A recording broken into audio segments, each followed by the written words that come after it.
Saludos a todos y todas. Es un verdadero placer tenerlos nuevamente en nuestra clase de análisis criminal. Antes de iniciar con el tema de esta semana, quería aclararles una situación. Es con respecto al motivo por el cual estaremos o estamos realizando la clase de esta manera. Normalmente la podríamos hacer por Teams, pero resulta que es lo que les quiero comentar. Muchos de ustedes, de hecho, por lo menos un 25% de los 60 que están en el curso de análisis entre los dos grupos, me indicó que tienen problemas con el Teams. Entonces, hasta no resolverlos, eh, pues no tendría sentido el estar haciendo la clase por Teams si muchos de ustedes no pueden ingresar. Entonces, decidí hacerlo de esta manera, pero pues es algo similar. Lo único que cambia es el hecho de que no puedo responder sus preguntas en directo. Entonces, abriré un espacio para que una vez que ustedes escuchen este videito, puedan realizar sus preguntas ahí. Y también deben recordar que hay actividades que tienen que realizar, que en este caso se trata de observar unos videos y luego contestar un cuestionario que está en el club virtual para iniciar, ¿verdad? Porque hay otras actividades que también ustedes podrán encontrar en las instrucciones que les estoy enviando. Ok, esta semana nos corresponde hablar un poco sobre lo que son los patrones criminales. Los patrones criminales son grupos de dos o más delitos que se reportan a una autoridad, ya sea por medio de una denuncia directa, como las que se formulan en el OIJ, o incluso en algunos casos, y dependiendo de la zona, también en fuerza pública. O también aquellos que se reportan por medio del 911, o incluso también por otras vías, como a números en donde usted llama y no tiene que identificarse, como el 1176, que es de la PCD. El asunto es que entonces cualquiera de esos delitos, siempre y cuando sea más de uno, lógicamente, y que se reporte a la autoridad, puede considerarse un patrón, siempre y cuando eh, cumpla con los tres requisitos que voy a mencionar. En primer lugar, esos delitos, para considerarse patrón, tienen que compartir una coincidencia en el tipo de delito, en la víctima o en el agresor. ¿Qué significa esto? Bueno, que para que sea un patrón delictivo, tiene que ser el mismo tipo de delito, o sea, hurtos, una gran cantidad de hurtos, violaciones, homicidios, robos a vivienda, etcétera. Entonces, un patrón no puede ser delitos que no tengan similitud. O sea, un patrón no sería, por ejemplo, que estén asaltando un día, luego que esté en hurto, luego que el día siguiente esté violaciones, luego etcétera, sino que para poder analizarlos tienen que ser el mismo tipo. O en todo caso, el mismo tipo de víctima, ¿verdad? Que tengan características muy similares, o incluso que podamos encontrar alguna similitud entre los agresores o los autores.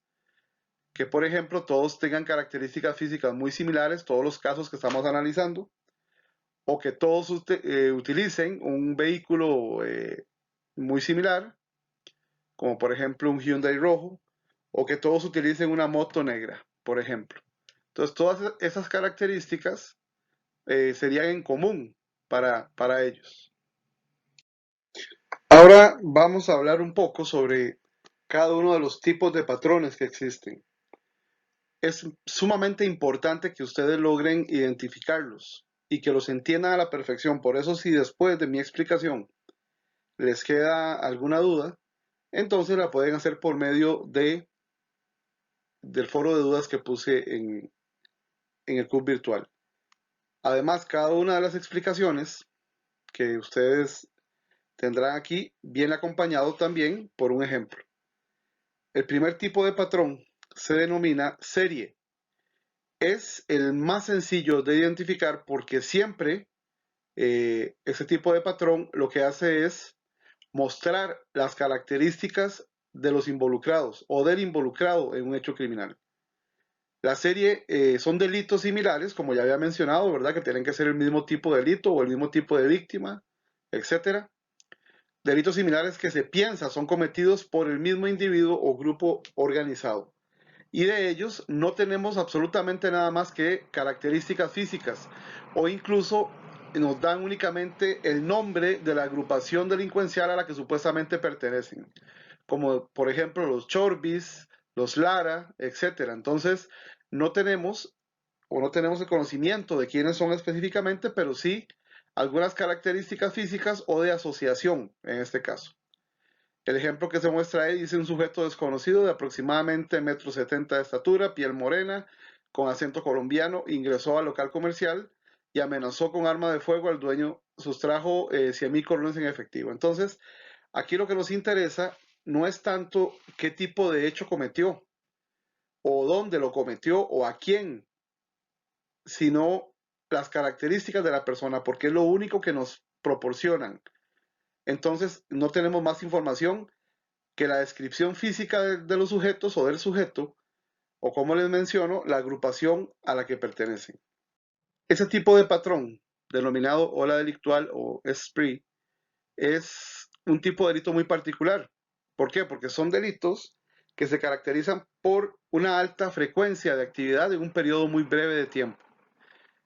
En el ejemplo yo puse que entre el 7 y el 9 de mayo se reportan 17 robos de alcantarillas en la zona de Barrio Quesada Durán. Entonces, aquí lo importante no es la víctima, para nada, no es el lugar, sino el hecho de que son muchos casos en muy poco tiempo. La característica principal aquí es el tiempo. Si son muchos casos en un periodo cortísimo, entonces se denomina ola delictual. Incluso pueden ser minutos, ¿verdad? Que en 25 minutos asalten 50 personas que estaban en un edificio. O que durante 2 días se roben 30 carros en un lugar. Entonces, esa es la diferencia que hay entre la ola delictual y, por ejemplo, el lugar de alto riesgo. ¿Por qué? Porque ustedes me dirían, es que si, por ejemplo, es un centro comercial, es un lugar y sería un lugar de alto riesgo, sí, está en lo correcto. Pero si los robos se dieron en ese lugar y todos se dieron en cuestión de un día, entonces elimina el lugar y lo que prevalece es la característica de la ola. El otro tipo de patrón es el denominado víctima atractiva o hot prey. Este tipo de patrón son delitos o grupos de delitos que son cometidos por una o más personas que involucran víctimas con características físicas o conductas similares. Entonces, la víctima atractiva se trata específicamente de aquellos casos en los cuales no es importante la descripción física de los sujetos o quizá no la están proporcionando, sino lo importante es la víctima específicamente. Entonces, algo que ustedes tienen que entender y que es importante es que conforme ustedes entiendan cada uno de los patrones, también podrán lógicamente diferenciarlos y cuando les aparezca un caso, ustedes van a poder determinar de qué se trata. Por ejemplo, ¿en qué se puede diferenciar víctima atractiva de serie? Que en víctima atractiva no importa la descripción de los sujetos, sino importa un poco más qué tipo de víctima es, porque la víctima es la misma. Vean el ejemplo, dice durante el fin de semana se reportó un total de 16 personas entre 18 y 39 años víctimas de asalto, todas en estado de ebriedad. Entonces fíjense que todas las víctimas tenían la misma característica, o sea, todas estaban ebrias al momento de el hecho. Entonces, esa particularidad elimina cualquier otra característica, porque a la hora de clasificarlo lo que importó fue que la víctima era similar en todos los casos y no tanto la descripción física o la agrupación a la cual pertenecían los delincuentes, sino casualmente eso, que la víctima es la misma. El tercer tipo de patrón se le denomina producto atractivo o hot product. Entonces, ¿qué son productos atractivos? Son delitos, nuevamente, que son cometidos por una o más personas en el que un tipo único de propiedad es objeto de robo.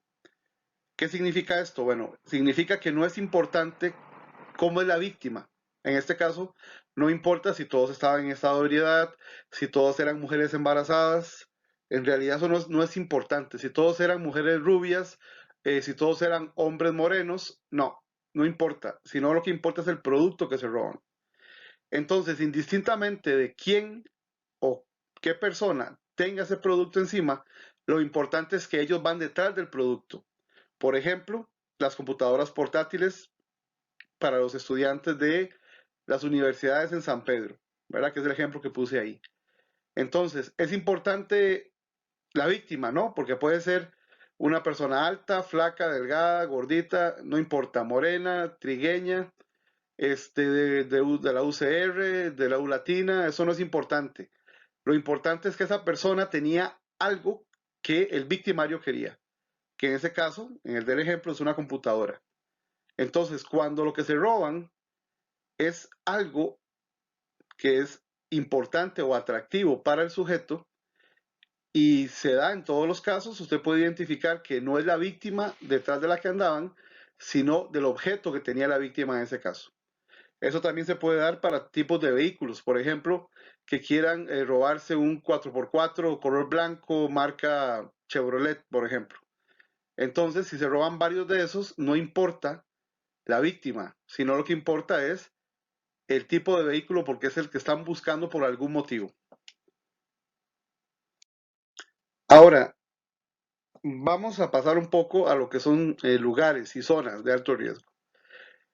El primer tipo de patrón geográfico sería la zona de alto riesgo o hotspot. ¿Qué es una zona de alto riesgo? Bueno, son delitos que se cometen en lugares que están cercanos uno de otro.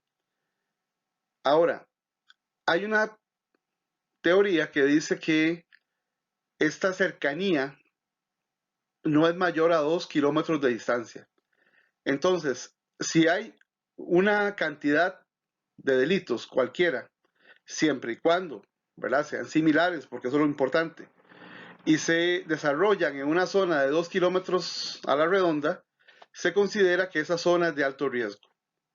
Entonces aquí no cabría, por ejemplo, decir que se cometió un asalto en Cartago, uno en Heredia, uno en Punta Arenas y uno en Alajuela, porque la distancia es mucha, entonces eso no podría ser una zona de alto riesgo. Normalmente una zona es algo un poco más pequeño, repito, más o menos de 2 kilómetros a la redonda.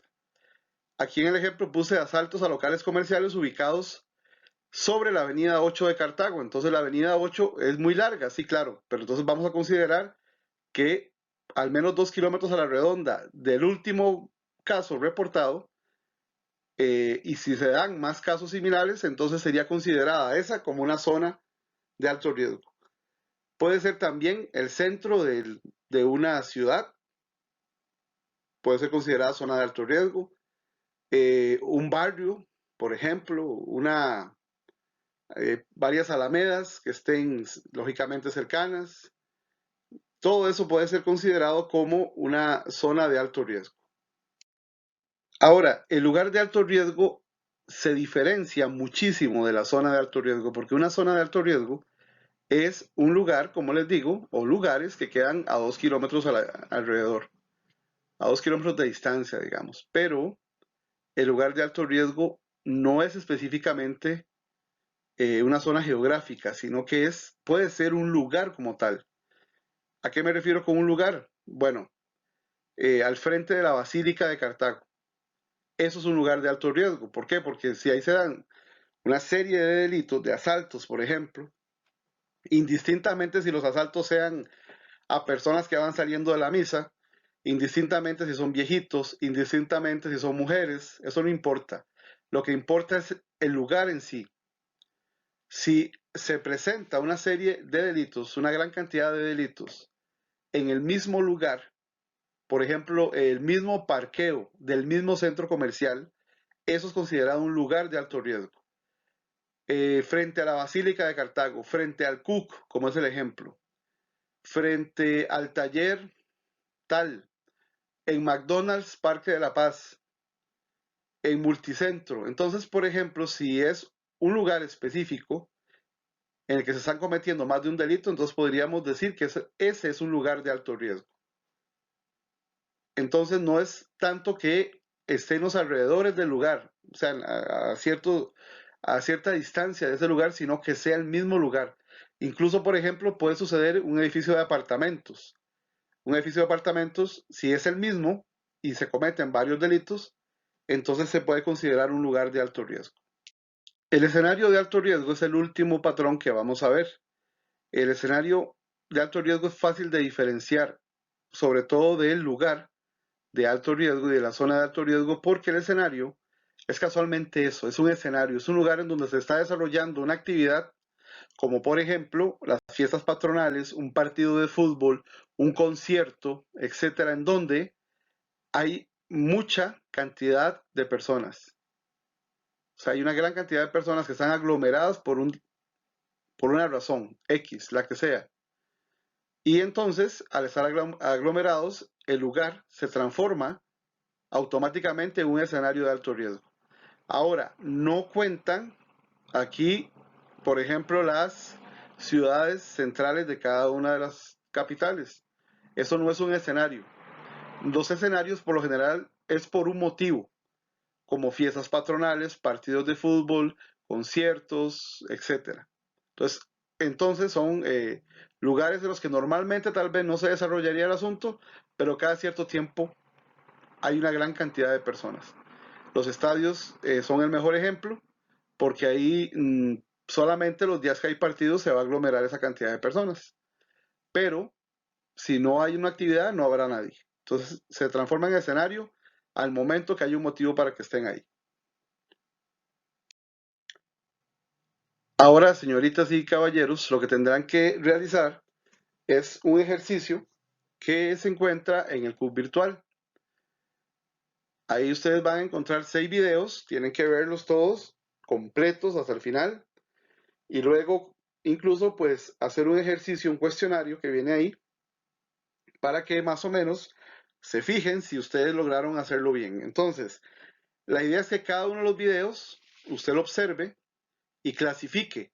Puede anotarlo en un papelito, en el cuaderno, y que usted me clasifique ese video y me diga si se trata de un escenario de alto riesgo, de una zona de alto riesgo, de una ola delictual, de una serie, etcétera. Tiene que clasificarlo. No se repite ninguno. Entonces, esperando que usted lo clasifique bien, en el examen aparecerá algo muy similar a eso. Ahora, lo importante es que usted vea cuál característica es la que predomina en el video. ¿A qué me refiero con eso? Que si por ejemplo a usted le aparece un video donde le mencionen que existe un edificio de apartamentos y que asaltaron ese edificio de apartamentos durante 2 días continuos y que la banda que lo está llevando a cabo ha sido identificada como los Lara, por ejemplo. Entonces, aquí tendríamos 3 tipos distintos de patrón. ¿Cuál sería? Bueno, en primer lugar, la serie. ¿Por qué? Porque tenemos las características de los sujetos. Tendríamos lugar de alto riesgo. ¿Por qué? Porque se trata del mismo edificio de apartamentos. Y tendríamos la ola delictual porque se están llevando a cabo los delitos en cuestión de 2 días. Y muchos delitos. Entonces, ¿cuál de las 3 es más importante? Bueno, la característica más fuerte.